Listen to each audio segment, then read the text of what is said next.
It is time to get ready for some massive discounts in the real estate market. Today at 4 p.m. Pacific, we actually have a premiere episode of One Rental at a Time where I interview Ken McElroy and his lovely wife, Danielle. We talk about all things real estate, both residential and commercial, and just give you a taste on the epic collapse that is coming to a particular asset type. I'm going to relay a story that Ken shared in the video. Ken talked about a particular property that was purchased in Texas for $40 million. This particular asset had $15 million invested from limited partners, and the debt was $25 million. Now, this property is clearly not performing. I think he said it's 60% occupied, so 40% vacant, all kinds of problems. At the end of the day, the bank has taken back this asset. The bank called Ken and gave Ken an opportunity to buy the property. Now, here's the deal. What do you think the bank offered? Again, remember, it was purchased for $40 million. It had debt. The bank was on the hook for $25 million. The asset is non-financeable, right? It is 40% vacant and in bad shape. Do you think the bank offered it for the debt? Do you think the bank offered it maybe for $30 million, right? Take a $10 million haircut off the LPs and the bank is whole? Absolutely not. What the bank offered it to Ken McElroy and his team was $14 million. I'll say that again. An asset bought for 40, had $25 million in debt, was offered for sale at $14 million. Folks, that is nearly a 70% discount. 70. Now, we talk about a lot of things in this premiere episode. Again, set your watch for 4 p.m. We talked a lot about Class A multifamily, which is trading. That is when we went into Class B and Class C. You have heard me talk endlessly about the fact that Class A has had a 20 to 25% drop, and that I thought Class B and Class C would have at least a 40% drop. Ken McElroy has been doing this a long, long time in multifamily, and he agreed. He indicated that there is lots of pain, just like this opportunity out there. Banks are sitting on massive losses, and that LPs are completely wiped out in a lot of these deals. So again, some opportunity coming. He does put some time frames on them, so you want to tune in for that. Also, to give you a little highlight of Danielle. Danielle actually just did a very important 1031 exchange. She got out of an HOA condo into a single family home. Great strategic move. She talks about that. We talk about the market uncertainty and where real estate is going. But again, as we started this episode, there are going to be some massive discounts coming to Class B and Class C multifamily. The fact that cap rates got so compressed, the LP money is completely gone, and banks are sitting on massive losses. Tune into that episode today at 4 p.m. Pacific. You will not want to miss it. It is one of those that will help you get in the right direction. So shout out Ken and Danielle for giving us nearly an hour yesterday. It was greatly appreciated. The last thing I'll say about that interview, at one point, Ken shocked me. I don't get shocked very often, but Ken shocked me. And again, it just shows how good he is at what he does. He actually indicated that, Michael, I'm actually building. I'm doing ground up building right now. So we talk about that a lot in the episode. Why is he doing that? What does he see in the future? When does this product land? And frankly, it made a lot of sense to me. So again, tune in. Ken McElroy, his wife, Danielle, 4 p.m. Pacific. You won't want to miss it. Saw an interesting post from Resi Club. Lance Lambert, the amazing Lance Lambert, talked about Toll Brothers CEO. I don't know if you guys know this, but the housing market, right, builders, home builders, has been through an acquisition phase, but they were really buying the small and medium builders. In fact, Toll Brothers, for example, has bought 15 builders in the last 30 years. According to the CEO of Toll Brothers, We expect mergers between public home builders. So again, you could think what KB Homes, Lennar, Toll Brothers, the list goes on and on. I actually wonder if the home building industry is going to turn out like the auto industry, right? The auto industry for the longest time has been known as the big three. I wonder if home building is going to go that direction as well. Again, according to the CEO, the next round of acquisitions in that space will be public companies buying other public companies.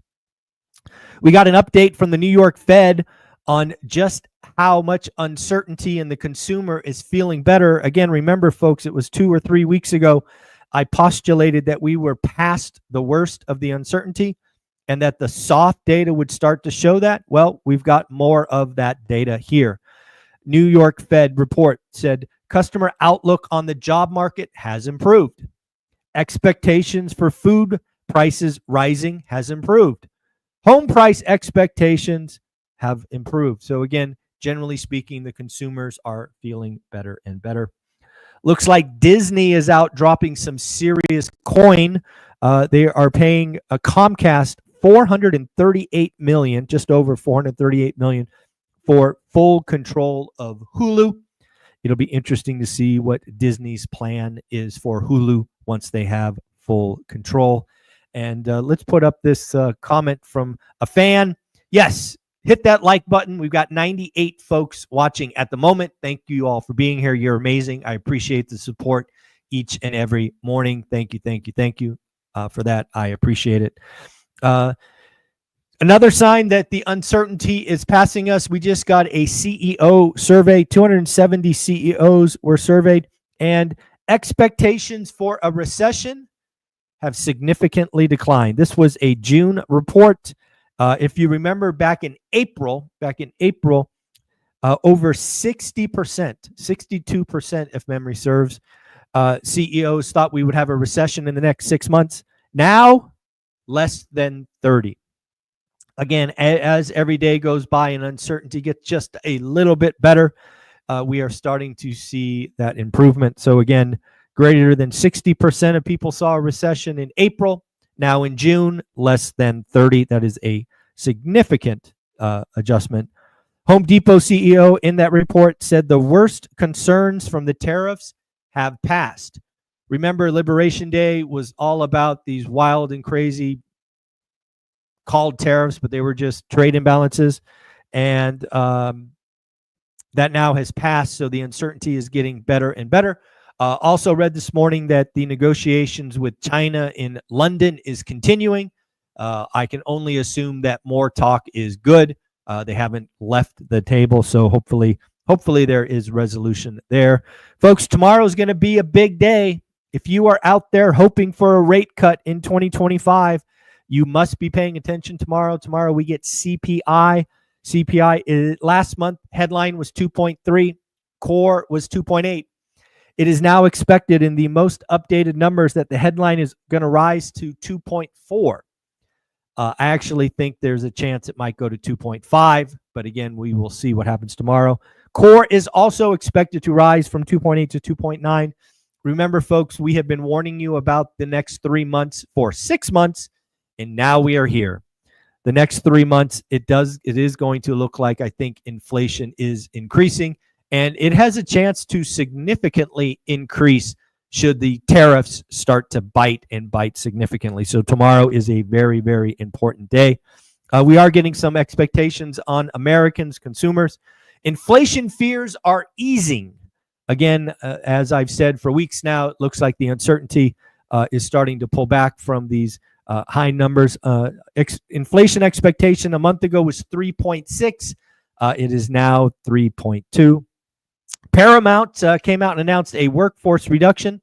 Looks like Paramount is cutting 3% of their workforce as they adjust cost cuts more significantly. Got a report that home investors, that's you and me, folks, investors are selling at our highest rate ever. At least back to 2011, that's when this report was put together. Looks like 11% of all home sales are investors. Now, I find it interesting that the doomers and crash bros are all selling this as negative, but I'm confused. I thought it was negative when investors bought it, but now it's negative when investors sell it. Guys, you can't have your cake and eat it too. Have an opinion. Don't just say everything is bad because everything is bad. That's just wild. At the end of the day, I think what's happening inside this 11% is, I'm guessing, again, I did not look at the numbers, that we had a lot of people jump into the Airbnb short-term, mid-term rental space, and they found out that that is not for them. Folks, that is a hospitality business. It can be an amazing business model, but please, it is a hospitality business. It is not passive. It is anything but passive. But yes, that is a fact, that it looks like 11% of all home sales are investors, which is interesting. Looks like rate cuts around the world are going to continue. Looks like the market expects the Fed, or Bank of England, I almost said the Fed, my mistake, Bank of England, to have 2 more rate cuts this year. Pretty wild, 2 more rate cuts. As for the U.S., economists are still expecting 2 rate cuts in 2025, with the first rate cut in September. Folks, I have to tell you, I think that's a little early. I think if we get a rate cut at all in 25, it will be December. Why is September too early for me? Because again, remember what I've said for 6 months. I think the next 3 months, inflation will be going up. So that's going to be June, July, and August. You're going to have 3 months in a row, because of the base effect, where inflation is up. And you're telling me that the Fed's going to cut in September? Call me suspicious. That doesn't feel right. We did get one economic report today. That was the NFIB report. Think small business. As expected, it went up, but it went up more than expected. Again, small business was dramatically impacted by Liberation Day, shock and awe, crazy tariffs, where the last report came in at 95.8, was expected to get a little bit better to 96, and it actually came in at 98.8, so a significant improvement. I do want to read one more thing. This was a quote.